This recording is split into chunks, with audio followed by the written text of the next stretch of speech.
సంవత్సరాల తరబడి ఎన్ని మందులు వాడినా మీ మోకాల నొప్పులు తగ్గట్లేదా? ప్రాణ పెయిన్ క్లినిక్ లో అత్యాధునిక చికిత్స. Hi hello welcome to Suman TV. నేను మీ రోషన్. అందరికీ ముందుగా ఉగాది శుభాకాంక్షలు. ఈరోజు మన సుమన్ టీవీలోకి మన టిల్లు స్క్వేర్, మన సిద్ధు జొన్నలగడ్డ మమ్మీ డాడీ రాబోతున్నారు అనమాట. Please welcome.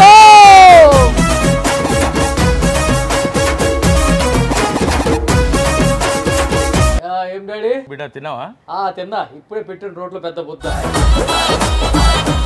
క్యారెక్టర్ కూడా ఒక ఇంపార్టెన్స్ ఇచ్చారు డైరెక్టర్. అవును. అండ్ సిద్ధు కూడా ప్రతి ఒక్క క్యారెక్టర్ ఎలా ఉండాలో ముందు డిజైన్ చేసుకున్నాడు కాబట్టి క్యారెక్టర్ పండింది బాగా. పండింది. చేసేటప్పుడే హిట్ అని అనిపించేసింది.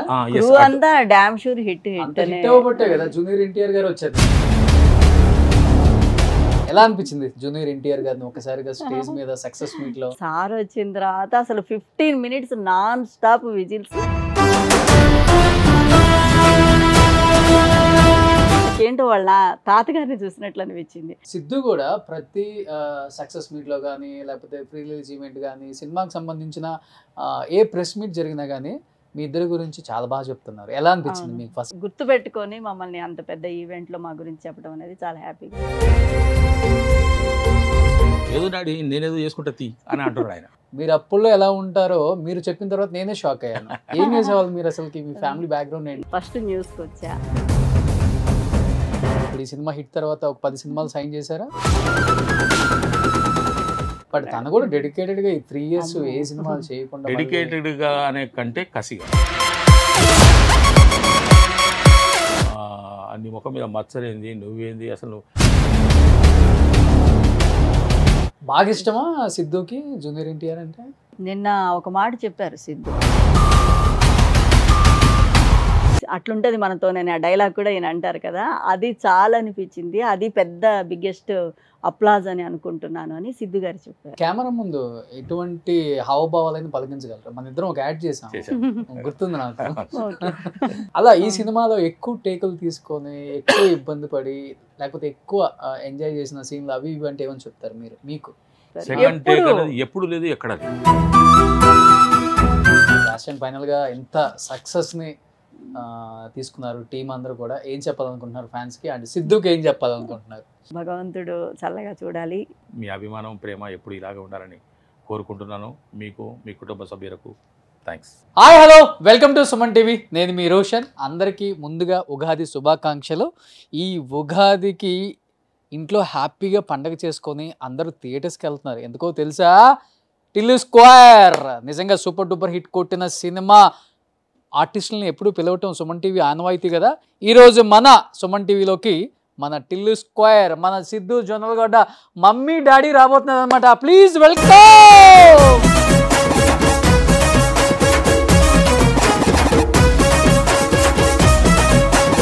కంగ్రాచులేషన్స్ అమ్మా. Please please. ఏం డాడీ చెప్పు బిడ్డ తిన్నావా? తిన్నా. ఇప్పుడే పెట్టిన రోడ్లో పెద్ద బుద్ధ. అసలు ఈ గెటప్ చూసి సిద్ధే వచ్చిండేమో అనుకున్నాను. అరే సిద్ధులో పిలిచి రాయమని అనుకున్నాను. తీరా చూస్తే నువ్వు. మా సిద్ధు కాంపిటీషన్ వస్తున్నాడు. Roshan nice dress. Nice. Charcoal వేసుకుందా పోయి వేడి పెట్టినప్పుడు. ఉగాది పచ్చడి అయితే రెడీగా ఉంది. ఉగాది పచ్చడి అయితే రెడీగా ఉంది. వేడి నీళ్ళు కష్టం. నిజంగా కుమ్మేశారు సినిమాలో. ఎవరికి ఎవరు తగ్గలేదు. ఎవ్రీ క్యారెక్టర్ కూడా ఒక ఇంపార్టెన్స్ ఇచ్చారు డైరెక్టర్. అవును. అండ్ సిద్ధు కూడా ప్రతి ఒక్క క్యారెక్టర్ ఎలా ఉండాలో ముందు డిజైన్ చేసుకున్నాడు కాబట్టి క్యారెక్టర్ పండింది బాగా. పండింది. ఇప్పుడు డీజే టిల్లు రిలీజ్ అయిన తర్వాత, హిట్ అయిన తర్వాత ఆ గ్యాప్ లో ఎక్స్పెక్టేషన్స్ అనేవి విపరీతంగా పెరిగిపోయింది. అవును. ఎప్పుడు ఎక్కడ కలిసినా కూడా, ఎవరు కలిసినా కూడా సార్ ఎప్పుడు సార్ అంటే ఏమనుకుంటున్నాను మీరు? సూపర్ హిట్ సార్, ఇంకా డౌట్ లేదంటే సూపర్ హిట్. అసలు సినిమా ఎలా ఉంది, ఏముంటుంది అని కూడా ఊహించకుండా, చెప్పకుండా, ఆలోచించకుండా చేసేటప్పుడే హిట్ అని అనిపించేసింది. అంతా డామ్ షూర్ హిట్ అవ్వబట్టే కదా జూనియర్ ఎన్టీఆర్ గారు వచ్చారు నిన్న. అంటే ఈ టాక్ ఉండటం వల్ల, ఈ ఎక్స్పెక్టేషన్స్ ఉండటం వల్ల దాన్ని మరింత కేర్ తీసుకోవాల్సి వచ్చింది, మరింత టైం తీసుకోవాల్సి వచ్చింది. చాలా ఇన్సిడెంట్స్, చాలా సీన్స్ ఏవైతే షూట్ చేసినవి ఉన్నాయో వాటిని కూడా కొన్ని సందర్భాల్లో రివ్యూ చేసుకోవాల్సి వచ్చింది. నిన్న చేసే షూట్ ఇంకో 10 రోజుల తర్వాత మళ్ళీ రివ్యూ చేసుకోవాల్సి వచ్చింది వాళ్ళు. అలాగా చేసినవి కూడా కొన్ని చాలా మార్చేసి మార్పులు చేసి చేర్పులు చాలా. జరిగాయి. అయితే మొత్తానికి ఫైనల్ గా మంచి అవుట్ లాస్ట్ వాళ్ళ ఎక్స్పెక్టేషన్ కరెక్ట్ గా జరిగింది. కరెక్ట్ గా దాన్ని తీసుకొచ్చారు. దాన్ని కుదించడం కానీ అతికించడం కానీ అన్ని ఏవైతే చేశారో ప్రతి ఒక్కరు ఎంజాయ్ చేస్తున్నారు. No negative mark. బలగంతో స్టార్ట్ అయింది మీ సక్సెస్. డిజిటల్ అదే డిజర్ట్ ఇల్లు అది తర్వాత ఇప్పుడు మళ్ళీ బలగంతో స్టార్ట్ అయింది. ఎక్కడ ఏ సినిమాలో కనపడ్డా కానీ సూపర్ డూపర్ హిట్ టాకే మీరున్న సినిమాలన్నీ. ఇప్పుడు సెంటిమెంట్ ఫాదర్ అయిపోయారు అందరికి. నిజమే. ఎన్ని సినిమాలు అసలు కంటిన్యూగా జరుగుతున్నాయి సినిమాలు కూడా. నాకు కూడా అప్పుడప్పుడు ఫోన్ ఎత్తుతారా లేదా అని. పక్కన ఈ మమ్మీ రోల్ నే పెట్టుకోవచ్చు కదా మీరు అన్ని సినిమాలలో. డైరెక్టర్స్ కి ప్రొడ్యూసర్స్ కి చెప్పండి ఆ ఉంటే మంచి లక్ కలిసి వస్తుంది మనకి. అంటే మేడం డేట్ కూడా ఒకసారి కలుస్తలేవు అంటున్నారు వాళ్ళు. ఓకే సార్ మీ రూపలక్ష్మి గారితో సుజాత మేడంతో పెట్టుకుందాం సార్ అంటున్నారు కానీ మరి ఇద్దరు డేట్లు కలవట్లేదు. మళ్ళీ కూడా వాళ్ళతో ఏమవుతుందో కానీ వేరే వేరే వాళ్ళు వస్తున్నారు. మేడం ఇప్పుడు నేను ఒక 2 సినిమాలు చేస్తున్నాను. అవునా? మీ ఇద్దరు ఉన్నారంటే సూపర్ డూపర్ హిట్ అయింది. Thank you. యాక్చువల్గా సిద్ధు కూడా ప్రతి సక్సెస్ మీట్లో కానీ లేకపోతే ప్రీ రిలీజ్ ఈవెంట్ కానీ సినిమాకి సంబంధించిన ఏ ప్రెస్ మీట్ జరిగినా కానీ మీ ఇద్దరి గురించి చాలా బాగా చెప్తున్నారు. ఎలా అనిపించింది మీకు ఫస్ట్? చాలా హ్యాపీగా అనిపించిందండి. అంటే గుర్తు పెట్టుకొని మమ్మల్ని అంత పెద్ద ఈవెంట్ లో మా గురించి చెప్పడం అనేది చాలా హ్యాపీగా ఎంజాయ్ చేశాను నేనైతే. యాక్చువల్గా చెప్పరు ఏ హీరో కూడా అట్లా ఓకే ఓకే అందరు చేశారు బాగుంది అని చెప్తాం కానీ ఎస్పెషల్లీ మీ ఇద్దరిని బాగా మేము ఇద్దరు కూడా నోటీస్ చేసింది ఏంటంటే సిద్ధు జనరల్గా అవుట్ ఆఫ్ ది లైట్స్ కానీ అవుట్ ఆఫ్ ది సెట్స్ కానీ ఏ విధంగా ఉంటాడో కూడా మేము చూసినాం. కానీ సెట్లోకి వచ్చేటప్పటికి కెమెరా ముందుకు వచ్చేటప్పటికి డైలాగ్స్ ప్రిపేర్ అవుతున్న టైంలో ఆ సీన్ను ఏ విధంగా చేద్దాము ఎలా చేద్దాము మీరేంటి మేమేంటి అని అనుకునే పీరియడ్లో రియల్గానే మరి నేను నా భార్య నా కొడుకు అనే ఫీలింగ్లో నేను, మా అమ్మ నాన్న అనే ఫీలింగ్లో అతను, మా కుటుంబం అనే ఫీలింగ్లో ఉన్నామండి. లాంగ్ పీరియడ్ ట్రావెల్ చేసి ఇంకా బాండింగ్ ఎక్కువైందేమో అనిపిస్తుంది. అంటే కొన్ని సిచ్యువేషన్స్ కొన్ని సీన్స్లో డైలాగ్స్ ఒక మాదిరిగా ఉన్నా కూడా అంటే మరి ఇప్పుడు ఏమనుకుంటున్నావు మరి ఇప్పుడు ఏమనుకుంటున్నావు ఏం చేద్దాం అనుకుంటున్నావు అనే డైలాగ్ ఉన్నది అనుకోండి. ఆ డైలాగ్ నేను అట్లా చెప్పటం లేదు. ఏం రట్టిందో మరి ఇప్పుడు ఏం చేద్దాం అనుకుంటున్నారు నువ్వు ఆ విధంగా అంటున్నావు. ఏదో డాడీ ఏదో చేసుకో దాంట్లో ఉండదు. ఏదో ఒకటి చేసుకుంటా తీ అని ఉన్నది అనుకోండి. ఏదో డాడీ నేనేదో చేసుకుంటా తీ అని అంటున్నాడు ఆయన. నాకు బుద్ధి పుట్టినప్పుడు నేను అరటిలో డాడీతో గట్లా మాట్లాడేది. నా స్టాంప్ డైలాగ్ అది. అంతేగా అట్లా అనుబంధం అనేది సెట్ లో ఒక ఫ్యామిలీకి ఉన్న అనుబంధం మా మధ్య ఉన్నది. అది ఎవరికి చెప్పుకోకుండా జరుగుతున్న పరిణామం. అందరూ ఫ్యామిలీస్ తో బాగా ఎంజాయ్ చేస్తున్నారు. అండ్ మీ ఫ్యామిలీస్ తో మీరు ఎలా ఎంజాయ్ చేస్తున్నారు ఈ సక్సెస్? బాగా హ్యాపీ ఉగాది అన్నమాట. ఫ్యామిలీ అందరు చూశారు, బాగా ఎంజాయ్ చేశారు పిల్లలంతా. అంటే అందరం ఒకే రోజు ఫోన్ కుదరలేదు. ఒకసారి పెద్ద పిల్ల అల్లుడు వాళ్ళు ఒకసారి చూశారు, మేము ఒకసారి అలా. అందరికీ బాగా నచ్చింది. మెయిన్ ఏంటంటే సీక్వెల్ అంటే సీక్వెల్ లాగా ఉంది. చాలా మంచి అప్లాజ్ వచ్చింది ఈ విషయంలో. 1కు 2కు ఇంక్లూడింగ్ ఆయన సెక్యూరిటీ గార్డ్ కూడా మిస్ చేయకుండా సేమ్ లొకేషన్స్ కంటిన్యూటీ. సీక్వెల్ అంటే సీక్వెల్. నువ్వు ఇంతకుముందు వచ్చినావు కదా అప్పుడు సంతకం చేయలేదంటే ఏలుముద్ర అంటే లేదు నేను నీ ఫ్యాన్ అంటారు. ఇదే డ్రెస్ అప్పుడు ఫస్ట్ అది గ్రీన్ ప్యాంట్ కూడా గ్రీన్, మీరు వైట్. మమ్మీ నేను అనుకున్నా రెడీ అవుతున్నాడు కదా వెళ్ళటానికి, ఇంకేదో ఉంది ఏదో జరుగుతుంది అని అనుకున్నాను. ఎందుకంటే అంతా మేము చూడం కదా, మా పాటు ఉన్నప్పుడు మేము యాక్ట్ చేస్తాము. ఈ డ్రెస్ సినిమా చూసేటప్పుడు అనిపించింది ఇంకేదో జరగబోతోంది, కానీ ఏం జరుగుతుందో నాకు తెలియదు. బట్ మీరిద్దరు కూడా స్క్రీన్ కి కొత్తగా ఫేస్లు ఇంత తక్కువ టైంలోనే ఇంత ఎస్టాబ్లిష్ అవ్వడం అనేది మామూలు విషయం కాదు. ఒక్క సినిమా ఏంటో మిమ్మల్ని మీరు ప్రూవ్ చేసుకునే విధంగా మంచి సినిమాలు పడ్డాయి కూడా మీకు. ఏంటి అసలు ఫస్ట్ ఆఫ్ ఆల్ చాలా మందికి తెలియాలి, అసలు మీరైతే ఎవరికి తెలియదు కూడా. మీరు అప్పుల్లో ఎలా ఉంటారో మీరు చెప్పిన తర్వాత నేనే షాక్ అయ్యాను. ఏం చేసేవాళ్ళు మీరు అసలు? మీ ఫ్యామిలీ బ్యాక్గ్రౌండ్ ఏంటి? నేను న్యూస్ రీడర్ సార్. బేసిక్గా నేను first lecturer, convent college teach చేశాను. తర్వాత కంప్యూటర్ ఫ్యాకల్టీగా చేశాను. తర్వాత నాకు బాగా మీడియా ఇష్టం చిన్నప్పటి నుంచి కూడా. మొన్న కొన్ని ఇంటర్వ్యూస్లో కూడా చెప్పాను అంతా. సో ఎలా మీడియా వైపు రావాలి అంటే కొంచెం ట్రెడిషనల్ ఫ్యామిలీ, న్యూస్ వరకు వెళ్ళమని పర్మిషన్ ఇచ్చారు. ఫస్ట్ న్యూస్కి వచ్చా. అనుకోకుండా తరుణ్ భాస్కర్ గారి పెళ్లి చూపుల మూవీలో రీతు మదర్గా చేశాను. ఫస్ట్ ఆ అవకాశమే వచ్చింది. తరుణ్ గారు నన్ను ఒక షార్ట్ ఫిల్మ్లో డైరెక్ట్ చేయడానికి వచ్చి ఆయన ఇంప్రెస్ అయ్యి ఇచ్చారు. అమ్మ బాగుంది, బాగా చేశారు, నేను అవకాశం ఇస్తాను అని చెప్పారు. చెప్పినట్లే ఇచ్చారు. ఆయన ఇవ్వబట్టే ఈరోజు ఇక్కడ వరకు ట్రావెలింగ్. దానికి ముందు అంటే సుందరానికి డైరెక్టర్ ఉన్నారు కదా, వివేక్ ఆత్రేయ. ఆయన ఒక షార్ట్ ఫిల్మ్లో నాకు ఆపర్చునిటీ ఇచ్చి నాకు చెప్పి చేయించారు యాక్టింగ్ అంటే ఏంటి అని. సో అక్కడ చేసి ప్రూవ్ చేసుకునేదాన్ని చూసి సార్ పిలిచారు తరుణ్ గారు. ఓకే. ఇప్పుడు ఈ సినిమా హిట్ తర్వాత 10 సినిమాలు సైన్ చేశారా? అంత లేదు కానీ పర్లేదు సార్, చేస్తున్నాను. ఎక్కువ అని చెప్పను, కొన్ని డేట్లు అడ్జస్ట్ అవ్వక కొన్ని పోతున్నాయి. ఇంకా బాగా అంత బిజీగా లేదు కానీ పర్లేదు అన్నట్టు చేస్తున్నాను. సో మీరు న్యూస్ రీడర్ అంటే అప్పుడు ఎలా ఉంటారు మీ లుక్? డిఫరెంట్ ఉంటుంది. మీ చదివిన న్యూస్ ఒకటి చదవండి, గుర్తుందా? న్యూస్ ఏం గుర్తు. ఇంత పెద్ద సక్సెస్ అయింది కదా ఈ సినిమా, మీ సినిమా మీద ఒక న్యూస్ చదవండి. విజయ్ ఢంకా మోగిస్తున్న డీజే టిల్లు స్క్వేర్. సో మీరు మొదలైందారు కదా, గ్యాప్ ఎక్కువ ఉంది కాబట్టి అంత చెప్పలేకపోయాను. మీ ఫ్యామిలీ ఏంటి? సినిమాకి రాకముందు నేను ఎలక్ట్రిసిటీ బోర్డులో పనిచేశాను. ఓకే. ఏపీఎస్సీబీలో పనిచేశాను. ఆ తర్వాత అది ఏపీసీబీటీస్ అయింది. నేను 31 జనవరి 2012 రిటైర్ అయ్యాను. ఓకే. జూనియర్ అకౌంట్స్ ఆఫీసర్ క్యాడర్లో రిటైర్ అయిన తర్వాత ఈ విధంగా సినిమాల్లో ప్రయత్నం చేసుకుందాము. ఎప్పుడు అనిపించింది? 12 తర్వాతనే. అంటే నాకు మొదటి నుంచి నేను నటుడు అవ్వాలనే కోరిక నాకు ఉంది.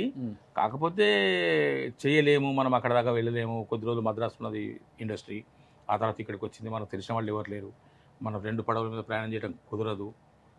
అటు పోయి ఇటు వచ్చినట్టు కాదు కదా, అక్కడ ఉండాలి, స్టేబుల్గా చూడాలి, ప్రయత్నాలు చేసుకోవాలి అనే దాని మీద నేను వనపర్తిలో పనిచేస్తున్నాను అప్పుడు, హైదరాబాద్కు దూరం. ఆ తర్వాత హైదరాబాద్ ట్రాన్స్ఫర్ అయ్యి వచ్చాను. ట్రాన్స్ఫర్ అయ్యి వచ్చిన తర్వాత అడపదడప ఈటీవీ వాళ్ళు సీరియల్స్కు పిలిచేవారు. సరే ఆ చిన్న పరిచయం ఉన్నది కదా అని చెప్పేసి రిటైర్ అయిన తర్వాత సీరియల్స్లో చేసుకోవచ్చు అని చెప్పేసి ఆ విధంగా నా కోరికను తీర్చుకోవచ్చు అనుకొని అడపదడప సీరియల్స్లో చేస్తున్న సందర్భంగా చాలామంది దర్శకులు నన్ను చూసి ఇంప్రెస్ అయ్యారు. నా పర్ఫార్మెన్స్ చూసి బాగా చేస్తుండే, చిన్న క్యారెక్టర్ ఇచ్చామేంటి, పెద్ద క్యారెక్టర్ ఇవ్వాల్సింది ఉండేమో అని చెప్పేసి అనుకున్న వాళ్ళు పెద్ద క్యారెక్టర్ ఇవ్వలేక నెలకొకసారి సీరియల్లో రాంగ్ అవుతుంటుంది కదా సంవత్సరాల తరబడి, నెలకొక క్యారెక్టర్ ఇచ్చి చేయించేవారు. వాళ్ళు ఇచ్చిన సలహా ఏంటంటే, సార్ మీరు చాలా బాగా చేస్తున్నారండి, మీరు సినిమాలో ట్రై చేసుకోండి, ఇప్పుడు మీ ఏజ్ గ్రూప్కి ఒక చిన్న వేకెన్సీస్ వచ్చినాయి, వాటిలో మీరు ట్రై చేసుకోండి, అదృష్టం బాగుంటే మీకు మంచి ఫ్యూచర్ ఉంటుంది, ఎట్లాగో సీరియల్స్లో చేస్తున్నారు కదా చేసుకోవచ్చు అని అన్నారు. అప్పుడు నేను సినిమాల వైపు వచ్చాను. సినిమాల వైపు వచ్చి ఏది పడితే చేస్తున్నాను, షార్ట్ ఫిల్మ్ కానీ యాడ్ ఫిల్మ్ కానీ ఏదంటే ఇది వర్క్ వచ్చిందంటే వెళ్ళిపోవడమే. మరి తరుణ్ భాస్కర్ గారు అంటే ఇక్కడ మాకు ఇద్దరికి వచ్చిన కోఇన్సిడెన్స్ ఉన్నది. మేడం గారికి ఏ విధంగానైతే తరుణ్ భాస్కర్ గారి ద్వారా డీజేటీలు వచ్చిందో, పెళ్లి చూపులు వచ్చిందో, నాకు కూడా డైరెక్ట్గానే డీజేటీలు సినిమాకి నేను సెలెక్ట్ కావడానికి కారణము తరుణ్ భాస్కర్ గారి రెఫరెన్స్. ఓకే. ఆయన నన్ను రికమెండ్ చేశారు. వన్ ఆఫ్ ద రైటర్ కదా సిద్ధు కూడా దీనికి. మీ ఇద్దరు ఆడిషన్ తీసుకున్నాడా? అలా ఏం లేదు. విమల్ గారు ఉన్నారు నేను వెళ్ళినప్పుడు. సిద్ధు గారిని డైరెక్ట్ షార్ట్ లోనే కలిసి. సిద్ధు లేడు, సిద్ధు అసలు ఎక్కడ పిక్చర్ లేడు. అమ్మేమని కలుసుకున్నది ఫస్ట్ రోజు షూటింగ్ రోజే, ఫస్ట్ డే షూటింగ్ రోజే. అందులో ఆ షూటింగ్ రోజు మా ముగ్గురు కాంబినేషన్. టైటిల్ కూడా నరుడు బ్రతుకు నటన. ఫస్ట్ ఎన్బిఎన్ నరుడు బ్రతుకు నటన తర్వాత టిల్లుగా మారింది. బలగం సినిమా కూడా టైటిల్ ఫస్ట్ కొమరయ్య. అవును, కొమరయ్య, ఆ తర్వాత బలగం గారు. ఇది పేరు మారితే లక్ వస్తుంది. ఆ పేరు ఏంటి అట్లా ఉంటుందో ఒకసారి ఊహించుకుంటే అర్థమవుతుంది. నరుడు బ్రతుకు నటన బ్యాక్గ్రౌండ్ అది కూడా ప్లే కూడా చేశారు. ఆ నరుడు బ్రతుకు నటన సాగర సంగమం సినిమాలో. ఆ తర్వాత మరి అంతలోపల ఏమైంది, ఈ మన సిద్ధు గారు ఆ కార్కి మొత్తం పెయింటింగ్ వేయించేసి డీజే టిల్లు అని పెట్టుకున్నాడు. ఓకే. అది మొత్తం హైదరాబాద్ తిరుగుతున్నాడు. అది బాగుందని చెప్పేసి డీజే టిల్లు పెట్టింది నేను అనుకుంటున్నాను. దాన్ని చూసిన తర్వాత ఆయన కార్ అది క్యాచీగా ఉంటుందని టిల్లు. ఇప్పుడు సిద్ధు అప్పుడు సిద్ధు కూడా ఎవరికి తెలియదు కదా. అంటే చెప్తారు కదా డైలాగ్, బాలగంగాధర తిలక్ అయితే నేను లక్షణంగా పేరు పెడితే ఫ్రీడమ్ ఫైటర్ ఇష్టమని, నువ్వు దాన్ని తీసి టిల్లు అని పెట్టుకున్నావని తిడతారుగా ఫస్ట్ దాంట్లో. సో అట్లా క్యాచీగా ఉండాలని ఆయన డీజే కొడతాడు కాబట్టి డీజే టిల్లు పెట్టుకుంటాడు. తను కూడా డెడికేటెడ్ గా 3 years ఏ సినిమాలు చేయకుండా, డెడికేటెడ్ గా అనే కంటే కసిగా ఛాలెంజ్ ఆయన లోపల కొన్ని అంటే అంతే సార్. ఏదైనా సరే మనిషి సక్సెస్ అవ్వాలి అంటే ఒక కసి ఉండాలి, కష్టపడాలి, తపన కన్నా ఇవన్నీ ఉండాలి. వీటికన్నా ముఖ్యం కసి ఉండాలి. అది ఏ రంగంలో అయినా. తెలుసు తను ఇండస్ట్రీకి వచ్చి 100 crore మార్క్ 3 years లో కొడతారు. ఆయన ఎప్పుడో 15 సంవత్సరాలు ఈ సినిమా రిలీజ్ అయిన తర్వాత గుంటూరు టాకీస్ అనే ఒక సినిమాలు చేశాడు ఆయన. అక్కడ నిలబడ్డాడు, ఇక్కడ నిలబడ్డాడు. దిల్ రాజు గారు మొన్న ఒకరోజు ఏదో ఒక ఫంక్షన్లో చెప్తున్నాడు, మా సినిమాలో బ్యాక్గ్రౌండ్లో నిలబడ్డాడు సిద్ధు. అంటే సిద్ధు ముందరే అది కూడా అటువంటి జరిగినాయి. ఆయన కష్టపడే వచ్చారు. ఎవరో మొన్న ఏదో పేపర్లో ఒక మ్యాగజైన్లో అతనిది ఒక ఆర్టికల్ కూడా వచ్చింది. నీ ముఖం మీద మచ్చలేంది, నువ్వేంది, అసలు నువ్వు హీరో అయితే ఎట్లా అనుకున్నావు ఆయన అని కూడా అడిగినట్టు. అవి చూపిస్తానని తను అనుకున్నాడు. ఆ కసి రావాలి. అది ఏ దానికైనా సరే. ఒక్కసారి నెట్టివేయబడితే, ఒకసారి గెంటి వేయబడితే, ఒకసారి అవమానింపబడితే అట్లా బాల్ కొట్టినట్టు బాల్ కింద కొడితే పైకి అందుకే కసి ఉండాలి, దెబ్బలు తినాలి అట్లా. బట్ సెట్లో అంటే మీకు కూడా ఆ ఏజ్ పిల్లలు ఉండుంటారు కాబట్టి ఎలా అనిపించేది తన కష్టపడే ఆ తత్వం చూసినప్పుడు? మాకేం తెలియదు సార్ దాంట్లో, నా వరకైతే నాకేం తెలియదు. ఎందుకంటే అంత వాళ్ళు ఆ రూమ్లో కూర్చోను, ఇంట్లో కూర్చోను, బయట కూర్చొని రాసుకుని మన దగ్గరకు వచ్చేవరకు సీన్ పేపర్ రెడీగా వచ్చేది. ఆ సీన్ పేపర్లో ఉన్న డైలాగులు చూసుకోవాల్సిందే. ఏమైనా ఇంప్రూవైజేషన్ చేసుకుంటే అయితే చెప్పాను. మీతో పాటు చేసేటప్పుడు సిద్ధు మీతో పాటు చేసేటప్పుడు అదే ఇప్పుడు చెప్పిన కదా డైలాగు తిన్న మరి ఏం చేద్దాం అనుకుంటున్నావు టిల్లు, ఇప్పుడు నేను ఆయన కూర్చున్నాము, రన్నింగ్ స్క్రిప్ట్ పడేది. రన్నింగ్ స్క్రిప్ట్ డెఫినెట్గా ఏం టిల్లు మరి ఏమనుకుంటున్నావు, ఏం చేద్దాం అనుకుంటున్నావు, ఏం అవ్వాలనుకుంటున్నావు అని చెప్పేసి డైలాగ్ ఉంటే, మరి ఏమరా టిల్లు ఏమనుకుంటున్నావు, ఏం చేద్దాం అనుకుంటున్నావురా అని నేను అనటం, ఏదో చేస్తే తీ డాడీ అని ఆయన అనటం. అక్కడ డైలాగ్ ఏమో ఏదో చేస్తలే అనే ఉంటే ఏదో చేస్తే తీ డాడీ అని ఆయన అనటం. ఇవన్నీ ఇవి చిన్న అంటే ఇంటిమేసీతో మాట్లాడే మాటలు ఎక్కువ వచ్చినాయి. ఇంకొక 2-3 సినిమాలు ఆయనతో పడితే మీరు మమ్మీ డాడీగా మీరే నిజమైన అమ్మ అనుకుంటారేమో. లేదు, సక్సెస్ మీట్ బ్యాక్ కూర్చొని ఉన్నాను, క్యాబ్ కోసం నేను వెయిట్ చేస్తూ ఉన్నాను. వచ్చి ఒక్కడేనమ్మా సిద్ధు ఒక్కడేనా అని అడిగారు. నేను సొంత అమ్మ అనుకున్నారు అని అలా అన్నారు. కాకపోతే నాకు బాగా హ్యాపీ, ఎందుకంటే నాకు 2 ఆడపిల్లలు. నాకు ఫస్ట్ నుంచి మగ పిల్లలు కావాలని ఇష్టము. ఆడపిల్లలు పుట్టారు. నన్ను డాడీ అన్నాడు కానీ ఆమెను అమ్మ మీరు కూర్చుంటారు, అమ్మ మీరు పర్లేదమ్మా మీరు ఉండండి ఆయన అమ్మని సంపాదిస్తాడు. నా కాడికి వచ్చేటప్పటికి సార్ అని అంటాడు కానీ ఆమెను మాత్రం అమ్మ అని అంటాడు. మేడం అని కూడా అన్నాడు, సుజాత గారు అన్న ఏమన్నాడు అమ్మ అంటాడు. అమ్మ అని పిలుస్తారు. నాకు కూడా వాళ్ళతో చేసేటప్పుడు పిల్లలతో ఎక్కడ నేను ఎక్కువగా హీరో మదర్ చేశాను, హీరోయిన్ మదరు చేశాను. హీరో మదర్గా చేసినప్పుడు బాగా నాకు సంతోషంగా ఉంటుంది, ఇంకా నా కొడుకు అన్నట్లు ఫీల్ అవుతూ ఉంటాను. ఇంకా సిద్ధు గారితో 2 మూవీస్లో ట్రావెల్ చేసి చాలా హ్యాపీగా అనిపిస్తుంది. ఎలా ఉంటాడు సిద్ధు సెట్లో? నా మటుకు నేను ఓన్ చేసుకునే ఉంటాను తనతో. అంటే ఇంకా సీన్లు అప్పుడు మాత్రం ఇంకా నా కొడుకు అన్నట్లే అనుకొని ఫీల్ అయ్యే మాట్లాడతాను. తను కూడా చాలా అంటే ఎక్కడ ఎలా ఉండాలో అలా ఉంటారు. అనుకోవటమేనా కొడుకు ఏమన్నా ఉండి తీసుకుపోడు? ఇంకా అంత చదువు లేదు, అంటే ఇంటర్నల్ ఫీలింగ్. ఇద్దరి మధ్య పెద్ద డిఫరెన్స్ ఉంది మరి. ఇది ప్యూర్ వెజ్, అది నా ప్యూర్ నాన్ వెజ్. ఓకే, కుదరదు కదా. ఆవిడ అసలు వాసన కూడా చూడదా, వెజిటేరియన్. ఇక వాళ్ళు పిల్లలు ఇవ్వాలి రేపు పెట్టున్నారు 24 hours కావాలి కదా. అట్లా బాగా నచ్చే పాయింట్ ఏంటి సిద్ధులో మీ ఇద్దరికి కామన్ గా మీరు అబ్జర్వ్ చేసింది? ఒకవేళ మీరిద్దరు పక్కన కూర్చొని ఎప్పుడన్నా అనుకుంటారు కదా, అదే సిద్ధులో ఈ పాయింట్ నాకు బాగా నచ్చింది. లేదు మీకేమన్నా అంటే డిస్కషన్ ఏం రాలేదు, కానీ నేను అబ్జర్వ్ చేసింది ఏంటంటే సార్ అన్నట్లు కసి అని.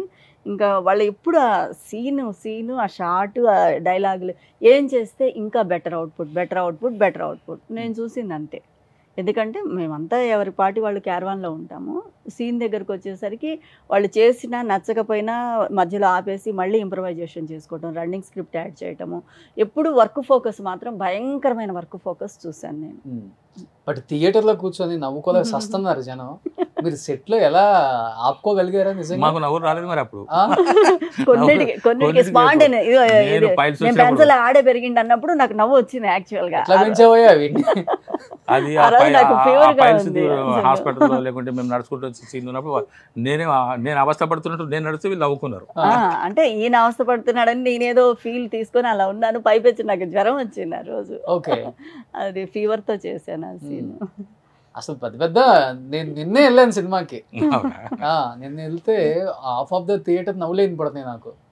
థియేటర్ బాబు ఎంత నవ్వుతున్నారు, వీళ్ళు ఎంత నవ్వుకున్నారు సెట్ లో అని చెప్పి అనిపించింది నాకు. ఒక డైలాగ్ ఉంటుంది మీ ఇద్దరిది, ఇది చాలా కామెడీ ఉంటుంది. గన్ను సీనా? కార్ చేసింగ్ అప్పుడు అది మళ్ళా ఏమి పెట్టావురా పంచాయతీలో ఇరుక్కున్నావు. ఇంతకుముందు డ్రామాలు చేశారు మీరు ఏమన్నా? ఇప్పటికైనా డ్రామా చేస్తారు మేబీ కొన్ని డైలాగ్ డెలివరీ చూస్తున్నప్పుడు బాగా పలికించగలుగుతున్నారు. పెద్ద సీనియర్ యాక్టర్లు పలికించలేరు. నాకు భాష మీద పట్టున్నది, తెలుగు భాష మీద మంచి పట్టున్నది. ఓకే, కాబట్టి ఆ భాష మీద పట్టున్నది ఒకటి. నాకు కొంచెం మెమరీ పవర్ కూడా బాగానే ఉన్నది. కాబట్టి ఇచ్చిన డైలాగు నేను ఓన్ చేసుకొని దాన్ని ఎక్కడ స్ట్రెస్ చేయాలి, మీ మోడ్యులేషన్లో చెప్తాను, నా మోడల్ నాకు స్ట్రెస్ చేయాలి, ఎక్కడ విడదీయాలి అన్నది నాకు బాగా తెలుసు. కాబట్టి పదం అంటే తెలుగు వ్యాకరణం మీద కానీ తెలుగు భాష మీద కానీ నాకు మంచి కమాండ్ ఉంది.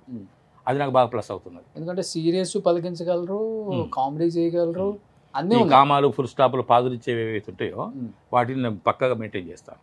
ఇంట్లో కూడా అలవాటు అయింది అది కూడా? నేను ఎక్కడ మాట్లాడినా అంతే. ఎస్. ఈ బుకిష్ లాంగ్వేజ్ లాగా ఉంటుంది, నా భాష కొంచెం ఆకట్టుకుంటుందిలే ఎవరు మాట్లాడే. అంతేనా? ఎలా అనిపించింది జూనియర్ ఎన్టీఆర్ గారిని ఒకసారిగా స్టేజ్ మీద సక్సెస్ మీట్ లో? చాలా హ్యాపీగా ఉంది. నేను దాంట్లో వచ్చేటప్పుడే కట్అవుట్స్ అన్ని పెట్టున్నాయి. ఆ కట్అవుట్స్ చూసుకుంటూ వచ్చాను. ఇంకా సార్ వచ్చిన తర్వాత అసలు 15 minutes నాన్ స్టాప్ విజిల్స్, కేకలు, అసలు ఆపట్లేదు. అనుపమ గారు మాట్లాడాలి అంటే కూడా అసలు అనుకున్నా, అమ్మో ఇంత అభిమానం ఉంది పిల్లలకు, ఆయనకు అంత క్రేజ్. అసలు ప్రత్యక్షంగా చూడటం, ఎన్టీఆర్ గారు అంటే అందరికీ క్రేజ్ అని తెలుసు, మా అందరికీ ఇష్టం. కాకపోతే నేను ఫస్ట్ టైం కదా చూడటం, ఈ నెక్ దగ్గర ఇలా పాస్ అని అయ్యారు నా ముందు. నాకేంటో వాళ్ళ తాతగారిని చూసినట్లు అనిపించింది. ఎన్టీఆర్ మాకు పిచ్చ ఇది క్రేజ్, సో వాళ్ళ తాతగారిని చూసినట్లు అనిపించింది నాకు సడన్ గా ఒక హాఫ్ ప్రొఫైల్లో. అనిపించిందా ఫస్ట్ టైం? ఎన్టీఆర్ గారిని చూడలేకపోయాను, చూశాను. చిన్న ఎన్టీఆర్ తో కూడా అమ్మ రోల్ చేయాలి ఒకటని అంత అదృష్టం ఉంటే తప్పకుండా చేస్తాను. అదృష్టం ఏముంది, వచ్చే వాళ్ళందరూ అట్లనే కదా వస్తుంది చేస్తుంది. ఇప్పుడు అదృష్టం అనేది లేదు, ఇంకా అది తీసి పక్కన పెట్టేయాలి. మంచి టాలెంట్ ఉంటే చాలు, ఇప్పుడు వచ్చేస్తుంది ఆటోమేటిక్. అవకాశం వస్తే తప్పకుండా చేస్తాను. ఫస్ట్ టైం ఇండియా చూడటం నిన్న ఫస్ట్ టైం? అవునండి, అవును. లేదు చూడలేదు, కాకపోతే పలకరిద్దాం అనుకున్నాను కానీ కొంచెం కుదరలేదు, భయం వేసింది. అంటే అందరు బిజీగా ఉంటారు కదా, మనం వెళ్ళి పర్టికులర్గా అంటే ఇంకా కొంచెం టైం పడుతుంది. ఫస్ట్ కూర్చున్నాను, అప్పుడు ఖాళీగా ఉంది, కూర్చున్నాను. తర్వాత ఇంకా మరి వాళ్ళందరూ ఉన్నారు కదా హీరోయిన్స్ అంతా, మళ్ళీ నేను కొంచెం పక్కకు వచ్చి హీరోయిన్స్ వాళ్ళు కూర్చున్నాను. మీరు చేశారు ఎన్టీఆర్తో? చేయలేదు కదా? నేను చేయలేదు అసలు, సార్ చూడలేదు ఇంతవరకు. ఇంతవరకు చూడలే? నిన్న ఫంక్షన్కి రాలేదు కదా? నేను రాలేదు సార్, చూడలేదు. ఎన్టీఆర్ గారిని చూడలేదు ఇంతవరకు. త్రివిక్రమ్ శ్రీనివాస్ గారిని కూడా చూడలేదు. నేను ఆయన కూడా వచ్చారట. విశిష్ట అతిథులు వాళ్ళే కదా. సార్ పలకరించారు త్రివిక్రమ్ గారు. అంతకుముందు ఒకసారి చూశాను, త్రివిక్రమ్ గారు పలకరించారు. బాగా ఇష్టమా సిద్ధుకి జూనియర్ ఎన్టీఆర్ అంటే? అంత ప్రేమగా సక్సెస్ మీట్కి ఆయన రావటం అనేది మామూలు విషయం కదా. అవునవును. అబ్బా అసలు చాలా ఉంది సార్ క్రౌడ్ నిన్న, చాలా. అసలు నేను షాక్, అసలు నాన్ స్టాప్ 15 minutes చెవులు అయితే చుట్టూ వదిలిపోయింది ఆ కేకలు, గోల. అది ఎందుకు సిద్ధు బాలకృష్ణ గారితో, విశ్వక్సేన్తో, అతను ఎవరు మన సత్యదేవ్, విశ్వకు వచ్చారు నిన్న. వీళ్ళందరిది తరుణ్ భాస్కర్ గారు, వీళ్ళందరిది ఒక బ్యాచ్. ఫ్రెండ్లీగా ఉంటారు, అంటే మనకు తెలియదు కానీ వాళ్ళు లోపల మాట్లాడుకునేటట్టున్నారు, అప్పుడు కలుసుకునేటట్టున్నారు. వాళ్ళు ఒకరి విషయాలు ఒకరు షేర్ చేసుకునేటట్టుగా నాకు అనిపించింది, అనుకున్నాను నేను. అందుకే రామారావు గారు వచ్చారేమో నిన్న ఒక మాట చెప్పారు సిద్ధు. అవార్డు, ఏం అవార్డు వచ్చింది ఏది అని ఏదో అంటే, అవార్డేమో కానీ ఎన్టీఆర్ గారు ఆ సినిమా గురించి చెప్పడం, రామ్ చరణ్ జూనియర్ ఎన్టీఆర్ గారు మాట్లాడుకునేటప్పుడు అట్లుంటుంది మనతో, నేను ఆ డైలాగ్ కూడా ఈయన అంటారు కదా, అది చాలా అనిపించింది, అది పెద్ద బిగ్గెస్ట్ అప్లాజ్ అని అనుకుంటున్నాను అని సిద్ధు గారు చెప్పారు. RRR ప్రమోషన్స్ అప్పుడు నీకు రీసెంట్ సినిమాలో నచ్చింది ఏంటంటే డీజే టిల్లు అని చెప్తారు ఆయన. అవునవును, అది ఆ బిట్ చెప్పి పర్టికులర్ గా చెప్పారు స్పీచ్ లో సిద్ధు గారు. ప్యూర్ లవ్ లే ఎన్టీఆర్, ప్రేమిస్తే ప్యూర్ లవ్. అవును. ఇంకొకటి అదే ఉండదు, ప్యూర్ లవ్. నిన్న గమనించాను నేను, నాకు అనిపించింది. ఇంటికి వెళ్ళిన తర్వాత మళ్ళీ టీవీలో చూశాను నేను లైవ్. అనుపమ్ గారు స్టేజ్ మీదకి ఎక్కిన తర్వాత మాట్లాడే అవకాశం రాలేదు. సార్ వచ్చేసారు, ఎన్టీఆర్ గారు వచ్చారు, పిల్లలంతా అరుస్తూ ఉన్నారు. అనుపమ 2 minutes మాట్లాడతాను, 1 minute ముగిచ్చారు పాపం. అప్పుడు ఎన్టీఆర్ గారి కళ్ళల్లో నేను వాటర్ చూశాను.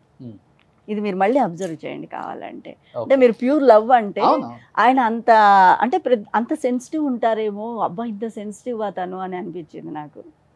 ఆయన కళ్ళలో నేను వ్యాపకాలకు ఎడిక్ట్ అయిపోతారు కదా, తను చూపించే ప్రేమకి ఎడిక్ట్ అయిపోతారు. నేను విన్నది ఎక్కువ, అందరు చెప్పేది కూడా. బాలకృష్ణ గారి ప్రేమ నేను చూశాను, అనుభవించాను. చేశాను కాబట్టి బాబాయ్తో చేశారు, అబ్బాయితో వెయిట్ చేస్తున్నారు. ఇప్పుడు ఎలా ఉంది బయట రెస్పాన్స్ మీకు? బాగుంది సార్, బాగా గుర్తుపడుతున్నారు, బాగా ఆశీర్వదిస్తున్నారు. ఇంకా మీరు మంచి మంచి క్యారెక్టర్లు చేయాలి సార్, ఇంకా మీరు పైకి వెళ్ళిపోవాలి సార్ అని చెప్పేసి అని బాగా ఉత్సాహంతో నన్ను ఉత్తేజపరుస్తున్నారు, ఆశీర్వదిస్తున్నారు. పెద్ద వాళ్ళు కూడా అసలు ఏమాత్రము భాషా పరిజ్ఞానం లేని వాళ్ళు, కేవలం సినిమా మాత్రమే చూసి ఎంజాయ్ చేసే వాళ్ళు కూడా మీరు ఇంకా పెద్ద పెద్ద పోర్షన్లు చేయాలి, పెద్ద పెద్ద సినిమాలు చేయాలి అని చెప్పేసి అంటున్నారు. చాలా మంది కాంపిటీటర్ వచ్చేసాడు మాకు. ఆ సంగతి తెలియదు sir, not at all competitive. అది బయట చెప్పరు కదా. అలా ఏం లేదు, కాంపిటీటర్ ఎవరికి ఉండే అవకాశం వాళ్ళకు కానీ ఒక్కటి ఉంటుంది. సార్, ఏ క్యారెక్టర్ ఇచ్చినా కూడా అది ఎంతటి క్యారెక్టర్ అయినా కూడా డెఫినెట్గా డైరెక్టర్ గారిని నేను సాటిస్ఫై చేస్తాననేటువంటి కాన్ఫిడెన్స్ నాకు ఉంది. What ever the character maybe, అది ఎంత టఫ్ అనివ్వండి, ఎంత కష్టం అనివ్వండి, డైరెక్టర్ గారి యొక్క మనసులో ఏముందో నేను దాన్ని ఆవిష్కరించగలను, ఆయనను 100% సాటిస్ఫై చేయగలను అనేటువంటి నమ్మకం నాకున్నది. కాబట్టి నేను ఆ విధంగా ఆ ధైర్యంతోనే, ఆ విశ్వాసంతోనే ముందుకెళ్తున్నాను. మీరు కెమెరా ముందు ఎటువంటి హావభావాలను పలికించగలరు? మన ఇద్దరం ఒక యాడ్ చేసాం, గుర్తుంది నాకు. ఈయన మామయ్యగా చేశారు నాకు. మామయ్యనా? అవును. Okay okay. Daddy. Daddy Suman గారు మామయ్య, మామయ్య, మీరు డాడీ. మీరు డాడీ, మన పుష్ప మదరు, కల్పలత గారు మదరు. మీరు ఆర్టిస్ట్ చేశారని నాకు లేదు, తెలియదు. యాడ్ చేసాం రీసెంట్ గానే. Okay okay. చూద్దాం. ఏదో ఎద్దుల కాటన్స్ బయటకు రాలేదు. ఎద్దుల కాటన్స్ అని ఒక కంపెనీ ఫరం పేరు. ఓకే ఓకే, అదే అర్థమవుతుంది. Cloth company. బట్ ఇప్పుడు ఈ కామెడీ సీన్స్ చేయడానికి చాలా కష్టం. టేకుల మీద టేకులు తీసుకోవాల్సి వస్తుంది. కామెడీ ఒకటి అండ్ ఎమోషనల్, ఈ సీన్స్ చాలా కష్టం. ఇలా అయిపోవాలంటే కష్టం, ఎందుకంటే టైమింగ్ రావాలి అందరికి. అవునవును. 1 2 3 అంతేగాని ఎక్కడ గ్యాప్ వచ్చినా కానీ మళ్ళీ ఫస్ట్ నుంచి అంతే. అలా ఈ సినిమాలో ఎక్కువ టేకులు తీసుకొని ఎక్కువ ఇబ్బంది పడి లేకపోతే ఎక్కువ ఎంజాయ్ చేసిన సీన్లు అవి ఇవి అంటే ఏమని చెప్తారు మీరు? మీకు మాకు ట్రబులే లేదు.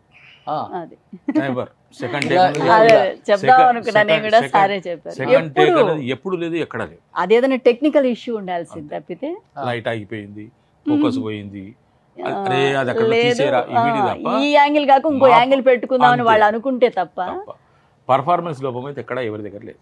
అందరం బాగానే క్యాచ్ చేసేవాళ్ళం. ఒకసారి చెప్పేస్తే 2-3 సార్లు అనుకుంటాము, ఆ తర్వాత 4th one టేక్. ఒకసారి మానిటర్ టేక్, ఒకసారి టేక్, దట్స్ ఆల్. అంతే. 2-3 సార్లు కూడా లేదు, ఒక్కొక్కసారి 1 టైం అంతే. అసలు అనుకోకుండా వెళ్ళి మళ్ళీ దాంట్లో ఒక పదం పడితే, ఎక్స్ట్రా పదం ఆ ఫ్లోలో ఒక ఎక్స్ట్రా పదం పడితే, సరే ఇగో ఇది కూడా ఆడేది, మరి ఇది అయిన తర్వాత అది వస్తుంది అని చెప్పేసి అనుకోవటం. ఓకే రైట్, ఒకసారి అనుకుందామా. ఎక్కువ టేకులు అయితే ఎప్పుడు లేవండి. కూర్చొని అనుకునే వాళ్ళం, ఒకసారి అందరం కూర్చొని అనుకునే వాళ్ళం. ఆ తర్వాత అక్కడికి పోయే వాళ్ళం, అక్కడ ఒకసారి monitor and take, next take. Siddhu acting చూసినప్పుడు ఏమనిపించింది? అది సింపులే సార్, వెరీ సింపుల్. మాకైతే అసలు యాక్టింగ్ చేస్తున్నట్టు కానీ అది అనిపించేది కాదు. మేము యాక్టింగ్ చేస్తున్నామని కూడా మేము అనుకునే వాళ్ళం కాదు, ఏదో మేము ఇంట్లో మాట్లాడుకున్నట్టుగానే ఉండేది. కంప్లీట్ మొత్తం వాడు మార్కస్ వచ్చిన అనుభవం వస్తే కొడలు వచ్చింది అనుకున్నాము, అనుపమ తండ్రి వస్తే వాళ్ళ ఫాదర్ వచ్చిండని అనుకున్నాము, మార్కస్ వస్తే వాడు ఫ్రెండ్ వచ్చిండు అనుకున్నాము, లడ్డు వస్తే ఫ్రెండ్ వచ్చిండు అనుకున్నాము, పోలీసులు వస్తే వీడెందుకు వచ్చిండు అనుకున్నాము. క్యారెక్టర్ ఏముంటే అలానే ఓన్ చేస్తాం, ఎక్కువ క్యారెక్టర్స్ లేవు కాబట్టి. అవును, అటాచ్మెంట్. డాక్టర్ దగ్గర పోతే మేము హాస్పిటల్కి వచ్చినాము, డాక్టర్ మాట్లాడుతున్నాడు అనుకున్నాం, ఇంతే. సింగిల్ టేక్ లో ఇన్ని సీన్లు, మంచి సీన్లు చేసి మమ్మల్ని నవ్వించారు కదా. ఒక 4 సీన్లు చెప్పి ఇక్కడ నవ్వించచ్చు కదా ఆడియన్స్. బాగుండదు ఇక్కడ చెప్తే, దానికి ఒక సీన్ చెప్పండి, నచ్చిన సీన్. రాదు, ఎఫెక్ట్ ఉండదు. అంటే బికాజ్ అందరూ ఉండాలి, సిద్ధు గారు ఉండాలి, మార్కస్ ఉండాలి, లడ్డు ఉండాలి, దాని వెయిట్ పోతుంది, తేలిపోతుంది. మీకు నచ్చిన డైలాగ్ ఏంటి? అన్ని డైలాగులు నచ్చినవే, ప్రతి డైలాగు నచ్చినవే. మీరు ఏవైతే ఎంజాయ్ చేసిండ్రో అవి ప్రతి డైలాగు నచ్చినవే. 1-2 సార్లు అనుకుని దాని యొక్క రిజల్ట్ చూసిన తర్వాతనే మనం పోవడం జరిగింది. డైలాగ్స్ మొత్తం సిద్ధునే? సిద్ధుని కాదు, ఎవరు రాశారో మాకు తెలియదు. అంటే మెయిన్ గా సిద్ధు గారనే తెలియదు, నాకైతే తెలియదు. పేరు కూడా తను తీశారు థియేటర్ లో కూడా ఉంది ఒకటి, one of the name Siddhu గారే. Among writers one. అవును, మెయిన్ ఈయనే అనుకుంటాను. విమల్ గారు, సిద్ధు గారు ఫస్ట్ది కూర్చొని వర్కౌట్ చేసుకున్నారు, సెకండ్ది కూడా సిద్ధు గారే. మళ్ళా కొద్ది కళ్యాణ్ శంకర్ గారి గురించి చెప్పాడు కదా. అదే వాళ్ళు శంకర్ అంటే మ్యాడ్ మ్యాక్స్, ఇంతకుముందు మ్యాడ్, ఇప్పుడు మ్యాడ్ మ్యాక్స్. ఆ డైరెక్టర్ గారు బాగా కోఆపరేట్ చేశాడు, నేను స్టేజ్ మీద చెప్పాను. కమాన్ కళ్యాణ్ కూడా పిలిచాడు కదా. కొత్త వాళ్ళు ఎవరో వచ్చారు, కళ్యాణ్ శంకర్, మ్యాడ్ డైరెక్టర్ గురించి ఏం చెప్తారు ఆయన? నేను ఫస్ట్ రోజు నన్ను ఆఫీస్కి పిలిపించినప్పుడు, నేను మీ అభిమానిని సార్ అన్నాడు ఆయన. ఓ, ఏ సినిమా చూసి? డీజే టిల్లు చూసి. ఓకే, అదే డీజే టిల్లు చూసి నేను మీ అభిమాని సార్ అని చెప్పేసి, ఇప్పుడు టిల్లు స్క్వేర్కి నేనే డైరెక్టర్ని సార్ అని చెప్పేసి అని ఆయన చాలా ఆనందంగా చెప్పాడు. కళ్యాణ్ శంకర్ గారు కూడా నాకు మీ అభిమాని సార్ అని చెప్పిండు, నా సినిమాలో మీకు క్యారెక్టర్ ఇస్తా సార్ అన్నాడు. ఆ విధంగా మ్యాడ్ ఇచ్చాడు. మ్యాడ్ కూడా సూపర్ డూపర్ హిట్ అయింది. దానివల్ల ఇప్పుడు నాకు మ్యాడ్ మ్యాక్స్లో మళ్ళీ నా క్యారెక్టర్ కంటిన్యూ అవుతున్నది. రేపు 14th నుంచి షూటింగ్. సూపర్. అమ్మా మీకు ఇష్టమైన యాక్టర్స్ ఎవరు? హావభావాలు ఎలా పలికించాలి? సావిత్రి గారు. సావిత్రి బాగా ఇష్టము. వాణిశ్రీ గారు, జమున గారు కూడా అందరూ బాగా చేస్తారు. అంజలిదేవి గారు కదా. సావిత్రి గారిని ఫస్ట్ నేను చూసిన సినిమా అయితే లవకుశ. తర్వాత దేవదాస్ గురించి కొంచెం ఎక్కువగా చెప్పుకోవటం, దాని మీద ఎక్కువ నేను ఇన్వాల్వ్ అయ్యి చూడటము, అలా చేయాలి అని అనుకోవటము. ఇప్పుడు మోడర్న్ ఫాదర్ మదర్ కన్నా కూడా ఇట్లా హ్యాంగ్లర్ కొంత షర్ట్ వేసుకుని నేను వచ్చేయచ్చు సెట్లోకి, ఇలా మీరు వచ్చేయచ్చు. అంతే, న్యాచురల్. పేరెంట్స్ ఎలా ఉంటారో అలా పెద్ద హడావుడు ఉండదు. మీ వారు ఏం చేస్తుంటారు? మా వారు ఇప్పుడు ప్రజెంట్ ఏం చేయట్లేదండి. ప్రీవియస్గా బిజినెస్ ఉండేది, ఫర్టిలైజర్స్. వెలుగు డిపార్ట్మెంట్లో కొన్నాళ్ళు పనిచేశారు. నా న్యూస్ కోసమనే మేము షిఫ్ట్ అయ్యాం. మా వారిది అనంతపురం. సో నేను న్యూస్ రీడింగ్కి వెళ్తాం. పాప చైల్డ్ ఆర్టిస్ట్గా చేసింది, తనతో వెళ్ళేవాడు మా వారు. పాపను ఒకదాన్ని పంపలేం కదా, నేను బిజీ ఉన్నాను, ఒక పాపతో వెళ్ళేవారు. ఇంకేం ప్రయోగాలు చేయలేదు. అసలు ఇన్ని సంవత్సరాల తర్వాత స్క్రీన్ మీదకి వచ్చి ఓకే ఒక యాక్ట్రెస్ గా ఉండటం అనేది మామూలు విషయం కాదు. అసలు మీరు ఎవరో తెలియదు, ఏ సినిమా చేయలేదు ఇంతవరకు, ఫస్ట్ టైం అలా కెమెరా ముందుకు వచ్చేసారు. మీ వారు యాక్సెప్ట్ చేశారా? ఓకే చెయ్యి. లేదు, మా వారు ఎంకరేజ్ చేయబట్టే నేను ఇంతవరకు వచ్చాను. ఎందుకంటే నేను న్యూస్ రీడింగ్కి వెళ్ళేటప్పుడు కూడా ఏదైనా ఆయన పర్మిషన్ తీసుకునేనండి. ఇంట్లో పర్మిషన్ లేనిది రాలేము ఇంతవరకు. సో ఇప్పుడు చుట్టాలకి, మీ ఫ్యామిలీ అందరికి సెలబ్రిటీ అంటే మీరే. అది మా వాళ్ళలో ఎవరు లేరు. నేను మురళి గారి ఫ్యామిలీలో ఆయనే హ్యాపీగా చెప్పుకుంటున్నారు చుట్టాలంతా. చుట్టాలు చెప్పుకుంటున్నారు, ఫ్రెండ్స్ చెప్పుకుంటున్నారు. వీళ్ళిద్దరికంటే కూడా మా డిపార్ట్మెంట్ వాళ్ళు ఎక్కువ హ్యాపీగా ఉన్నారు. ఎలక్ట్రిసిటీ బోర్డ్ జాబ్ చేసిన దగ్గర. ఎందుకంటే నేను చాలామందికి తెలుసు కాబట్టి, నేను హెడ్ ఆఫీస్లో కూడా పనిచేశాను కాబట్టి చాలామంది చాలా హ్యాపీగా ఫీల్ అవుతున్నారు. మా మురళి అని చెప్పుకుంటున్నారు. అది నాకు చాలా ఆనందంగా ఉంది. మల్లిక్రామ్ గారి గురించి అంటే, మల్లిక్రామ్ గారు నాకు ప్రీవియస్గా తెలుసు అండి. పెళ్ళిగోల్ అనే వెబ్ సిరీస్ మన తెలుగులో ఫస్ట్ వెబ్ సిరీస్. అవి 3 సీక్వెల్స్ వచ్చాయి. 2 సీక్వెల్స్లో నేను చేశాను. మల్లిక్రామ్ గారు, సాయి గారు డైరెక్ట్ చేశారు. అప్పుడు పరిచయం నాకు. మల్లిక్ గారు పిలిచి చెప్పారు, మీ ఇద్దరు బాగా చేశారని, మంచి మెమొరీ డైలాగ్స్ బాగా చెప్తున్నారని మా క్రూ అంతా చెప్తోంది అని ఆయన ఇంట్రడక్షన్లో ఒకసారి చెప్పారు. చాలా హ్యాపీ అనిపించింది. అప్పుడే చెప్పాను నేను మల్లిక్ గారికి, మీరు రావటం చాలా ఇంకా క్రేజీగా ఉంటుందని. మీరు పెళ్ళిగోల వెబ్ సిరీస్ చూస్తే చాలా అప్పట్లో మంచి అప్లాజ్ వచ్చింది. సో ఇంకా ఆ డైరెక్టర్ దీన్ని డైరెక్ట్ అప్పటికే అద్భుతం, చాలా బాగా అద్భుతంగా ఆడింది. అద్భుతం డైరెక్టర్. సార్ బాగా చేస్తారు, వాళ్ళ మిస్సెస్ అందరు తెలుసు నాకు. నేను సార్తో నన్ను పక్కాగా హిట్ అవుతుంది సార్ అంటే, ఇప్పుడు భయము ప్లస్ రెస్పాన్సిబిలిటీ, భయం వేస్తుందమ్మా అన్నారు.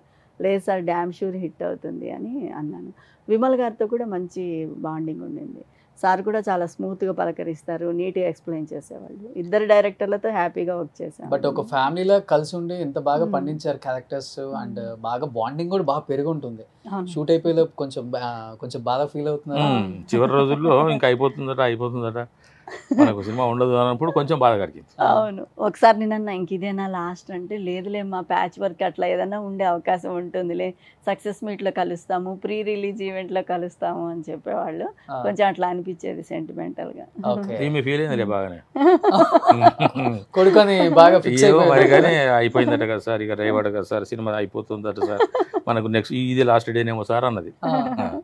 అంటే ఏమో ఇంకొక రోజు ఉండొచ్చులే మేడం, ఒక రోజు 1 day 2 days ఉంటుండొచ్చు. ఉపేంద్ర వీళ్ళందరితో కూడా అడిగాను నేను. బాధపడ్డది ఆమె చాలా బాధపడ్డది. కొద్దిగా సెంటిమెంట్స్. అవును, కళ్ళలో నీళ్ళు తిరుగుతున్నాయి. అలా ఏంది, కొద్దిగా సెంటిమెంట్స్ ఫస్ట్ నుంచి కొద్దిగా సెన్సిటివ్. ఎన్నిసార్లు చూసారు థియేటర్లో? ఏ సార్ స్క్వేర్ అయితే ఒక్కసారి చూసాను. ఒకసారి, ఎందుకంటే నేను రిలీజ్ అయిన రోజున నేను ఇల్లందులో ఉన్నాను, షూటింగ్ కోసం వెళ్ళాను. 29th, 30th, 31st 3 days ఇల్లందులోనే ఉన్నాను. అదే రోజు చూశాను. షూటింగ్ ప్యాకప్ అయిపోయాను, అక్కడే చూశాను. జనం మధ్యలో ఎలా ఉంది రెస్పాన్స్? అరుపులు, కేకలు, ఫాదర్ వచ్చాడు అని చెప్పేసి అనుకోవడం జరిగింది. ఇంటర్వ్యూలో బయటకు రాలేదు. షో అయిపోయిన తర్వాత కిందికి వస్తే ఫోటోలు దిగడము, అట్లా బాగా మంచి. అదే ఇక నాకు మంచి ఒక రికగ్నిషన్, ఒక ఐడెంటిటీ, ఫోటోలు తీసుకోవడం, పలకరించడం ఇవన్నీ జరుగుతున్నాయి. సూపర్. సో లాస్ట్ అండ్ ఫైనల్గా ఎంత సక్సెస్ని తీసుకున్నారు టీం అందరూ కూడా, ఏం చెప్పాలనుకుంటున్నారు ఫ్యాన్స్కి, అండ్ సిద్ధుకి ఏం చెప్పాలనుకుంటున్నారు? సిద్ధు గారికి కంగ్రాచులేషన్స్ చెప్తున్నాము. భగవంతుడు చల్లగా చూడాలి. ఉగాది శుభాకాంక్షలు చెప్తున్నాము మీ ఛానల్ ద్వారా సిద్ధు గారికి. ఏం డాడీ? సిద్ధు గారు థ్యాంక్ యూ సో మచ్ అండి. మీకు శ్రీకృతి నామ సంవత్సర శుభాకాంక్షలు, ఉగాది పండుగ శుభాకాంక్షలు. డీజేటీలు ద్వారా నాకు ఒక గుర్తింపు వచ్చింది. దానికి మీ సహకారము, మీ యొక్క మద్దతు నాకు చాలా ఉంది. మీ అభిమానం, ప్రేమ ఎప్పుడు ఇలాగే ఉండాలని కోరుకుంటున్నాను. మీకు, మీ కుటుంబ సభ్యులకు థ్యాంక్స్. నేను కూడా సిద్ధు గారు పార్ట్ 3 కూడా ఉందా మళ్ళీ? అన్నారు. నిన్న పార్ట్ చెప్పారు 3 ఉంది. ఉందా? ఉంది. నాకు తెలియదు మరి మేడం అంటున్నారు. నేను వెళ్ళాను, సార్ రాలేదు, షూట్ లో ఉండో ఏమో మరి. వెళ్ళినప్పుడు క్యూబ్ తప్పకుండా ఉంటుంది అని చెప్పారు సార్, డయాస్ మీదే చెప్పారు. ఓ అందుకని హ్యాపీగా ఉంది. ఇదేంది పాటలు వచ్చేస్తుంది మొత్తం అసలు. మరి హిందీలో 5 parts తీసి సక్సెస్ అయ్యారని చెప్పారు. అది నాకేంటో పేరు గుర్తులేదు కానీ మరి why not Telugu people. Part 3 కోసం వెయిట్ చేస్తూ ఉండాలి మేము అందరం అయితే ఇంకా. అదే అదే. Super. Any have thank you so much Murali గారు అండ్ సుజాత గారు. Thank you. మంచి సినిమా తీశారు, మంచి పేరు తెచ్చుకున్నారు. అట్ ది సేమ్ టైం నిజంగా పేరెంట్స్ అంటే ఇలానే ఉండాలి కదా అనేది స్క్రీన్ మీద ఫస్ట్ టైం టీవీ చూసిన తర్వాత అర్థమైంది అందరికీ. ఇంకా మంచి సినిమాలు రావాలి, పెద్ద సినిమాలు చేయాలి, పెద్ద పేరు రావాలి అండ్ హ్యాపీగా ఉండాలి మీరు. Thank you so much. Thank you.